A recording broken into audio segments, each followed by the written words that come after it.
గత వారం 10 రోజులుగా పాకిస్తాన్లో వస్తున్న మేజర్ స్పెక్యులేషన్ ఏంటంటే field marshal Asim Munir Pakistan president కాబోతున్నాడా అని. సో ఈ వార్తలు వాస్తవంగా జూలై 11th రోజు పాకిస్తాన్ ప్రైమ్ మినిస్టర్ షెహబాజ్ షరీఫ్ ఖండించాడు కూడా. ఇందులో నిజమేమీ లేదు, ప్రస్తుత ప్రెసిడెంట్ ఆసిఫ్ అలీ జర్దారీ రిజైన్ చేయడం లేదు, army chief Asim Munir president కావాలని ఎప్పుడూ ఆసక్తి చూపలేదు, ఇది పూర్తిగా స్పెక్యులేషనే అని జూలై 11th రోజు షెహబాజ్ షరీఫ్ ప్రకటించాడు. అయినా కూడా ఈ స్పెక్యులేషన్ అయితే ఆగడం లేదు. ఈవెన్ పాకిస్తాన్ ఇంటీరియర్ మినిస్టర్ అయితే ఇంకో అడుగు ముందుకేసి ఈ స్పెక్యులేషన్ వెనకాల ఎవరున్నారో పాక్ ప్రెసిడెంట్ జర్దారీకి, పాక్ ప్రైమ్ మినిస్టర్ షెహబాజ్ షరీఫ్ కూడా తెలుసు, ఇది పూర్తిగా అబద్ధపు క్యాంపెయిన్ అని ఇంటీరియర్ మినిస్టర్ ప్రకటించారు. అయినా కూడా మరి ఎందుకు వస్తుంది ఈ వార్తలు? మీరు ఇండియన్ మీడియాలో కూడా దాదాపు అన్ని మీడియాలో కూడా వచ్చేది ఇది. సో దీనికి కారణం ఏంటి అంటే, ఒకటి సోషల్ మీడియాలో పెద్ద ఎత్తున క్యాంపెయిన్ నడుస్తోంది. సో అది ఎక్కడో చోట ఇలాంటి ఆలోచన లేకపోతే ఎందుకు లీక్ అవుతుంది అని. రెండవది, పాకిస్తాన్ డిఫెన్స్ మినిస్టర్ ఓ సంచలనమైన ప్రకటన చేశాడు. ఇలాంటి చర్చ జరిగింది అని ఫస్ట్ టైం కన్ఫర్మ్ చేశాడు. So Pak prime minister, Pak interior minister ఏమో అలాంటిది ఏమీ లేదు, ఇది స్పెక్యులేషన్ మాత్రమే కొట్టిపారేస్తే, డిఫెన్స్ మినిస్టర్ మాత్రం ఎస్ చర్చ జరిగిన మాట నిజం, ఆసిఫ్ అలీ జర్దారీ రాజీనామా చేసి అసీం మునీర్ ప్రెసిడెంట్ కావాలి అన్న చర్చ జరిగిన మాట నిజం, కానీ ఏ నిర్ణయము ఇంకా జరగలేదు అని పాకిస్తాన్ డిఫెన్స్ మినిస్టర్ ప్రకటించాడు. దాంతోపాటు ఇటీవల సిరీస్ ఆఫ్ మీటింగ్స్ జరిగాయి. అసీం మునీర్ వెళ్ళి పాకిస్తాన్ ప్రైమ్ మినిస్టర్ షెహబాజ్ షరీఫ్ కలిశాడు. వెంటనే ప్రైమ్ మినిస్టర్ వెళ్ళి ప్రెసిడెంట్ ఆసిఫ్ అలీ జర్దారీని కూడా కలిశాడు. సో ఈ స్పెక్యులేషన్లు వస్తున్న సమయంలో డిస్కషన్ జరిగింది అని పాకిస్తాన్ ప్రెసిడెంట్ ప్రకటించిన నేపథ్యంలో, పాకిస్తాన్ డిఫెన్స్ మినిస్టర్ ప్రకటించిన నేపథ్యంలో ఈ మీటింగ్స్ మరింతగా స్పెక్యులేషన్ పెంచాయి.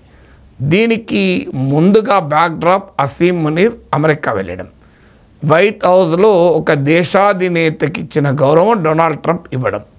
ఎందుకంటే అమెరికాకు పాకిస్తాన్లో ఏం జరుగుతుందో ప్రపంచంలో ఎవరికి తెలియకముందు అమెరికాకు తెలుస్తుంది. ఆ మాటకొస్తే ప్రపంచంలో ఎక్కడ ఏం జరిగినా అమెరికాకు తెలుస్తుంది. అందులో పాకిస్తాన్లో జరిగేది పూర్తిగా అమెరికాకు తెలుస్తుంది. సో అందువల్ల అది తెలుసు కనుకనే ట్రంప్ ముందుగానే అసీం మునీర్ని కల్టివేట్ చేయడం మొదలుపెట్టాడని. ఎందుకంటే నార్మల్గా ఆర్మీ చీఫ్ని ప్రెసిడెంట్ కలవడం, ఆ లెవెల్లో లంచ్ మీటింగ్ ఆర్గనైజ్ కాదు. సో దేశాధినేతలకు ఇచ్చే గౌరవం అసీం మునీర్కి ఇచ్చాడు. It is a honour to meet Asim Munir అన్నాడు, ఇదొక నా గర్వకారణం అన్నాడు, ఈజ్ ఎ గ్రేట్ మ్యాన్ అన్నాడు. అసీం మునీర్ను ఆకాశానికి ఎత్తేసాడు. సో అంత గౌరవం ఎందుకు ఇస్తాడు అంటే, ఇప్పుడు ఈ స్పెక్యులేషన్ చూశాక అందరికీ కలుగుతున్న అనుమానం ఏంటంటే, అమెరికాకు క్లియర్ ఇన్ఫర్మేషన్ ఉంది, అసీం మునీర్ను ప్రెసిడెంట్ చేయబోతున్నారు, అందుకే వైట్ హౌస్లో అంతటి రెస్పెక్ట్ ఇచ్చారని. రెస్పెక్ట్ ఇవ్వడమే కాదు, మీకు ఆ సమయంలో కెనడాలో మన ప్రధానమంత్రి మీటింగ్కి వెళ్ళారు. సో మన ప్రధానమంత్రి కెనడాలో ఉన్న సమయంలో ఈ అసీం మునీర్ అమెరికాకు వచ్చాడు. ట్రంప్ G7 మీటింగ్లో కోసం మన ప్రైమ్ మినిస్టర్ వెళ్ళాడు, G7 అవుట్ రీచ్ మీటింగ్లో భాగంగా. సో ట్రంప్ ప్రైమ్ మినిస్టర్కి ఫోన్ చేసి మోడీకి, మీరు కూడా ఎలాగో కెనడా దాకా వచ్చారు కదా, అమెరికాకు రమ్మన్నాడు. సో ట్రంప్ ఉద్దేశం ఏంటంటే, ఒకే సమయంలో మోడీని అసీం మునీర్ను కూర్చుండబెట్టాలని. భారత ప్రధానమంత్రి, భారత ప్రభుత్వం చాలా వ్యూహాత్మకంగా వ్యవహరించి తాను రాలేనని ప్రకటించేశాడు. సో అలా ట్రంప్ ఇన్విటేషన్ను ప్రైమ్ మినిస్టర్ మోడీ తనకు ఎంగేజ్మెంట్స్ ఉన్నాయని డిక్లైన్ చేశాడు. సో అందువల్ల ఇది జరిగింది. ఇవన్నీ చూస్తుంటే క్లియర్గా ట్రంప్కి ఇన్ఫర్మేషన్ ఉంది కనుకనే అసీం మునీర్కు ఆ విలువ ఇచ్చాడు అన్నది మరో బలమైన స్పెక్యులేషన్. దాంతోపాటు ఇప్పుడు పాకిస్తాన్ రాజ్యాంగానికి సవరణ చేయాలి అని ఆలోచిస్తున్నాడు. ఐ థింక్ హిందుస్థాన్ టైమ్స్లో వచ్చినట్టుంది, 27th కాన్స్టిట్యూషనల్ అమెండ్మెంట్ అని. సో ఈ రాజ్యాంగ సవరణ ఏంటంటే ఇప్పుడు పాకిస్తాన్ పార్లమెంటరీ డెమోక్రసీ మనలాగా, కానీ ప్రెసిడెన్షియల్ ఫామ్ ఆఫ్ గవర్నమెంట్కు మారబోతోంది అని. అంటే ఈ రాజ్యాంగ సవరణ చేసి ఈవెన్ ఫెడరల్గా పవర్స్ కూడా తగ్గిస్తారు, రాష్ట్రాలకు ఉండే అధికారాలను తగ్గిస్తారు, జ్యుడిషియరీకి కూడా దాని పవర్స్ తగ్గిస్తారు, ప్రెసిడెంట్ పవర్స్ను గణనీయంగా పెంచబోతున్నారని. ఇప్పుడు ఆసిఫ్ అలీ జర్దారీ కోసమైతే ఇంత రాజ్యాంగ సవరణ చేయరు, ఎందుకంటే ఆసిఫ్ అలీ జర్దారీ అంత పొలిటికల్ వెయిట్, హెవీ వెయిట్ కాదు. అందువల్ల ఈ రాజ్యాంగ సవరణ చేస్తున్నారంటేనే బలమైన ప్రెసిడెంట్ హోదాలో అసీం మునీను కూర్చుని పెడతారు అని. ఎందుకంటే పాకిస్తాన్కి ఇదేం కొత్త కాదు.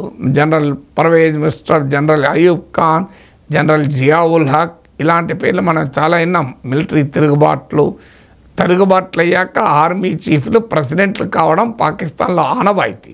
మన దేశంలో ఆ దుర్మార్గం లేదు. సో కానీ పాకిస్తాన్లో ఇప్పుడు 78 ఇయర్స్ పాకిస్తాన్కు మనతో పాటు 1947 ఇండిపెండెన్స్ వచ్చింది. ఈ 78 ఇయర్స్లో 33 ఇయర్స్ పాకిస్తాన్కు ఆర్మీ చీఫ్లు ప్రెసిడెంట్లుగా మారి పాలించారు. అందువల్ల ఇదేం కొత్త కాదు ఇది జరిగితే. కానీ ఇది ఒక డేంజరస్ సిగ్నల్, ఎందుకంటే అసీం మునీర్ కరడుగట్టిన భారత వ్యతిరేకి, జిహాదీ ఎలిమెంట్ ఒక రకంగా. సో ఇప్పటికే ఆర్మీ చీఫ్గా ఉండే భారత్ పైన ఎంత భయంకరంగా మాట్లాడుతున్నాడో మనం చూసాం. కశ్మీర్ మా జగ్లర్ వెయిన్, మా పేగబంధం అని చెప్పి మా జీవనాడి లాంటిది అని మాట్లాడాడు. సో ఇప్పుడు పాకిస్తాన్లో తీవ్రవాదుల ఈవెన్ పహల్గాం ఘటనలకు కూడా అసీం మునీర్ కామెంట్సే కారణమని. ఇలాంటి పరిస్థితుల్లో భారత్ పాక్ సంబంధాలు బాగా దెబ్బతిన్న సమయంలో అసీం మునీర్ కనుక ప్రెసిడెంట్ చేస్తే it is a much more serious indication. India should be prepared for a much more hostile chapter. అంటే పాకిస్తాన్తో ఒక శత్రుపూర్వక అధ్యాయం చాలా కాలం కొనసాగవచ్చు. అప్పుడు అమెరికా కూడా మనతో సహకరించకపోవచ్చు, ఎందుకంటే Trump love for Pakistan, love for Asim Munir తెలుసు కనుక. దానికి ఇండియా ప్రిపేర్ అయి ఉండాలి.